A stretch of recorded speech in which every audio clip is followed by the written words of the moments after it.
Magandang buhay! Kumusta?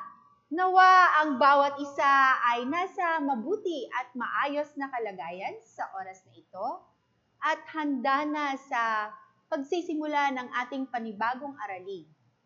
Kunin ang iyong notebook at ang iyong learning packet kasama ang iyong ballpen upang maitala ang mga mahalagang bagay na dapat tandaan sa aralin na ito. Handa na? Ano-ano ang inaasahang maipapamalas mo? Una, napatunayan na ang bawat tao ay may dignidad. Anuman ang kanyang kalagayan, panlipunan, kulay, lahi, edukasyon, at relihiyon. Ikalawa, nakabubuo ng mga paraan upang mahalin ang sarili at kapwa na may pagpapahalaga sa dignidad ng tao. Okay, so ngayon, tunghayan natin ang mga scramble word sa ating screen. Buuin natin ito. Ang mga salitang ito ay mga mahalagang salita na dapat natin tandaan mula sa ating aralin. Handa na? I-comment sa ibaba kung ano ang salitang ito. Tapos na? Mahusay. Ang salitang ito ay mahalin. Sunod naman. Ano naman itong scramble word na ito?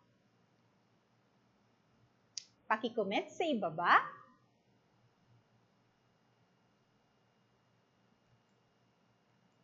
Tama, kapwa, mahusay. Ikatlong salita, tunghayan natin ito.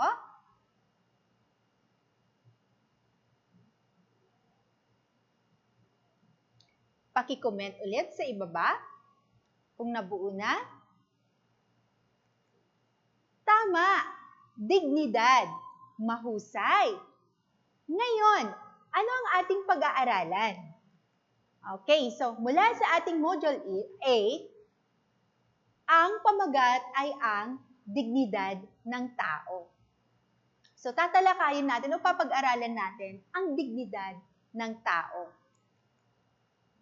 Sa pasimulang gawain, sagutin ang mga tanong na ano ang kailangan kong ibigay sa aking kapwa bilang patunay na iginagalang ko ang kanyang dignidad. Okay, so panuto, itala mo ang iyong sagot sa nasa ibaba. Gabay mo ang unang bilang. So halimbawa, una ay ang pantay na pagtingin. O ano pa? Sige, kayo naman. Mamaya, itala ninyo sa inyong notebook kung ano yung mga kailangan mong ibigay sa iyong kapwa na bilang patunay na iginagalang mo ang kanyang dignidad.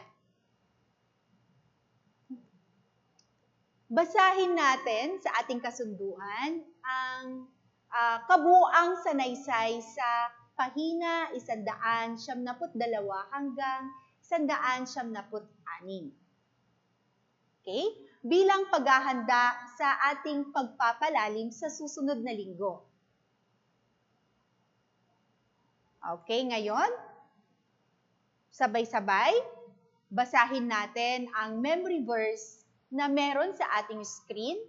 Ang sabi ay, show yourself in all respects to be a model of good works, and in your teaching, show integrity and dignity. Mula ito sa Titus 2 verse 7. Ngayon, upang lubos pa nating maunawaan ito, basahin natin ito sa wikang Tagalog. Sabi niya, sa lahat ng paraan, maging halimbawa ka ng mabuting ugali at maging tapat ka at kagalang-galang sa iyong pagtuturo. So, napakahalaga na tandaan natin, no? Matutunan natin, malaman natin mula sa ating aralin kung paano natin pakitunguhan ang ating kapwa. So, maraming salamat mga mag-aaral sa inyong pagsama sa akin sa maikling oras na pagtalakay natin sa unang gawain ng ang dignidad ng tao. Hanggang sa muli, paalam sa inyo.